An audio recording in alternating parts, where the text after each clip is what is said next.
Thank you very much. Laura and I are honored to be with you. Madam Vice President, Vice President Cheney, Governor Wolf, Secretary Holland, and distinguished guests.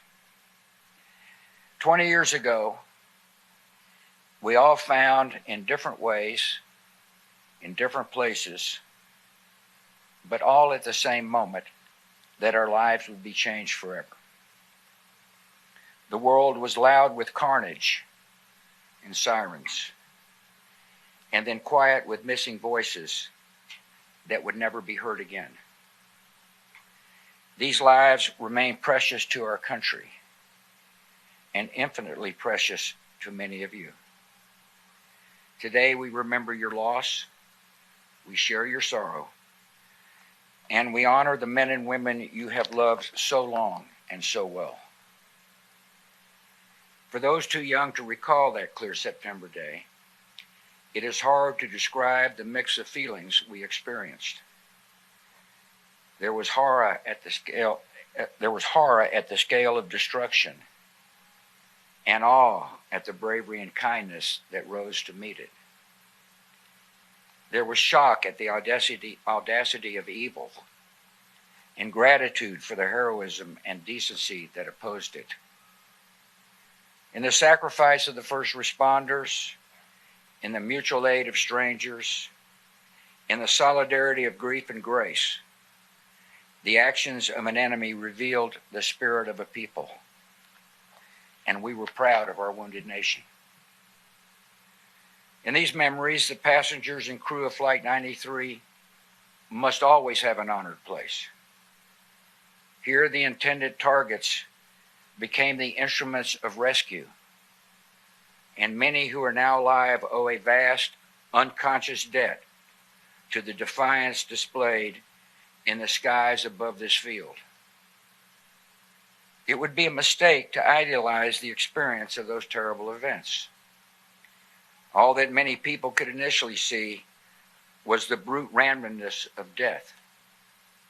All that many could feel was unearned suffering. All that many could hear was God's terrible silence. There are many who still struggle with a lonely pain that cuts deep within. In those fateful hours, we learned other lessons as well. We saw that Americans were vulnerable, but not fragile. That they possess a core of strength that survives the worst that life can bring. We learned that bravery is more common than we imagined, emerging with sudden splendor in the face of death. We vividly felt how every hour with our loved ones was a temporary and holy gift. And we found that even the longest days end. Many of us have tried to make spiritual sense of these events. There is no simple explanation for the mix of providence and human will that sets the direction of our lives. But comfort can come from a different sort of knowledge. After wandering long and lost in the dark, many have found they were actually walking step by step toward grace. As a nation, our adjustments have been profound. Many Americans struggle to understand why an enemy would hate us with such zeal.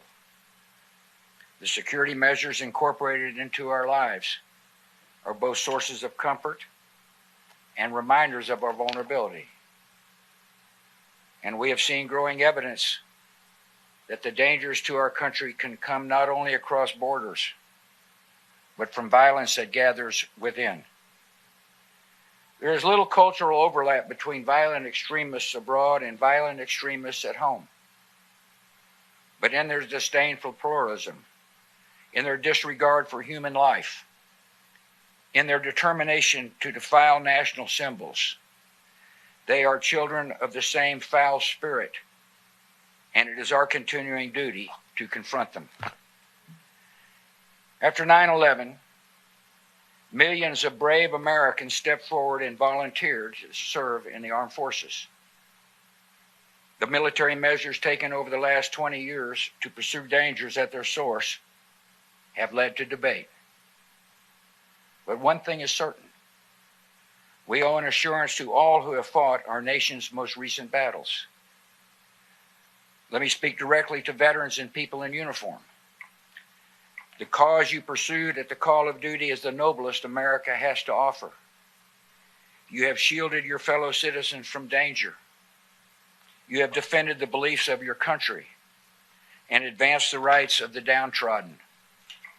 You have been the face of hope and mercy in dark places. You have been a force for good in the world. Nothing that has followed, nothing, can tarnish your honor or diminish your accomplishments. To you and to the honored dead, our country is forever grateful.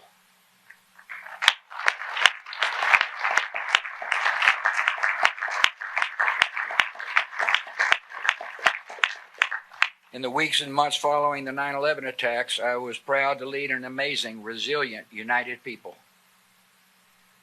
When it comes to the unity of America, those days seem distant from our own. Malign force seems at work in our common life that turns every disagreement into an argument and every argument into a clash of cultures. So much of our politics has become a naked appeal to anger, fear, and resentment. That leaves us worried about our nation and our future together. I come without explanations or solutions. I can only tell you what I've seen.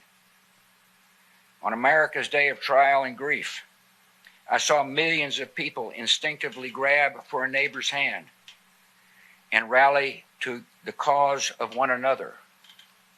That is the America I know.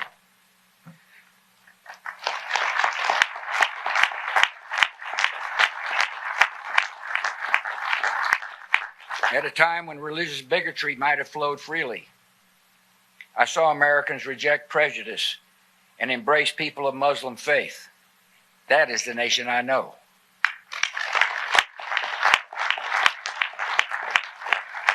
At a time when nativism could have stirred hatred and violence against people perceived as outsiders, I saw Americans reaffirm their welcome to immigrants and refugees. That is the nation I know.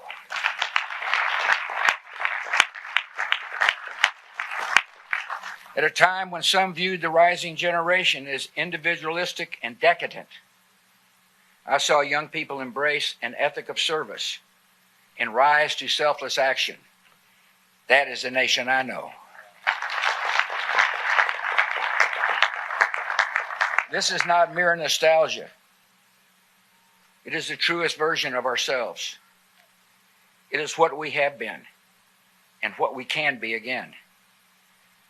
20 years ago, terrorists chose a random group of Americans on a routine flight to be collateral damage in a spectacular act of terror.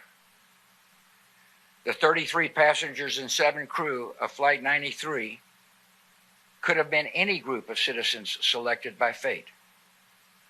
In a sense, they stood in for us all. The terrorists soon discovered that a random group of Americans is an exceptional group of people facing an impossible circumstance. They comforted their loved ones by phone, braced each other for action, and defeated the designs of evil.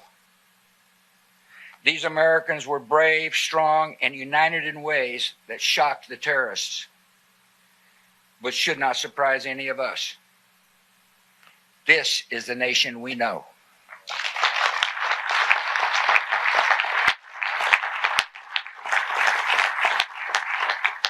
And whenever we need hope and inspiration, we can look to the skies and remember. God bless.